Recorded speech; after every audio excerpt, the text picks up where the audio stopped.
तुम्ही किती भाऊ बहीण आता? आता एक भाऊ तळ्यात बुडून मेला. बरं बरं, नाव काय होतं त्याचं? सुरत. अच्छा, केवढा होता? लग्नाला. लग्नाला आलता का? अरे बापरे. म्हणजे ते पण तुम्हाला सगळं घरकामात सगळ्या गोष्टीमध्ये हे काम करायला मदत करत असेल.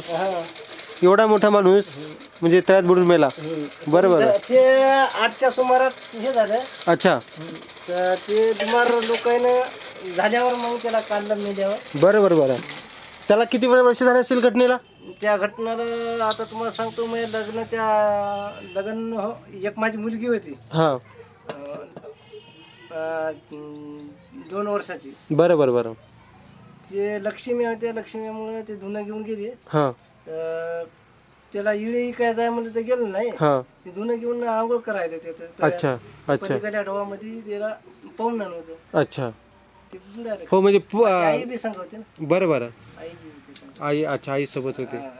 पण कोणालाच काही मदत करता आलं नाही, काही नाही. हा तुम्ही धुवायला गेलते का पाणी, म्हणजे कपडे धुवायला? हा लक्ष्मीच्या. बरं बरं बरं.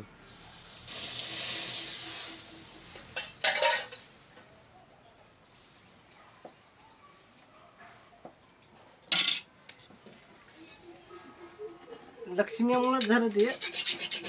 अच्छा.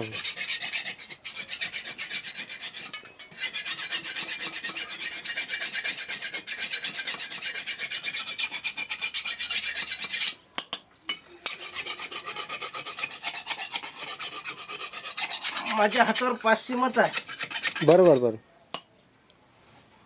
500 म्हणजे 500 मत आहे. 500 लोकांचं मत तुझ्या हातावर आहे का? हा. बरं बरं बरं.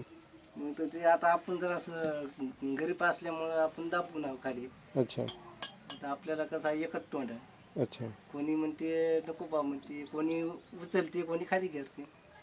त्याच्यामुळं आपल्यासाठी नको बा म्हणतो, कारा खोटं नाद खोटं हे करा.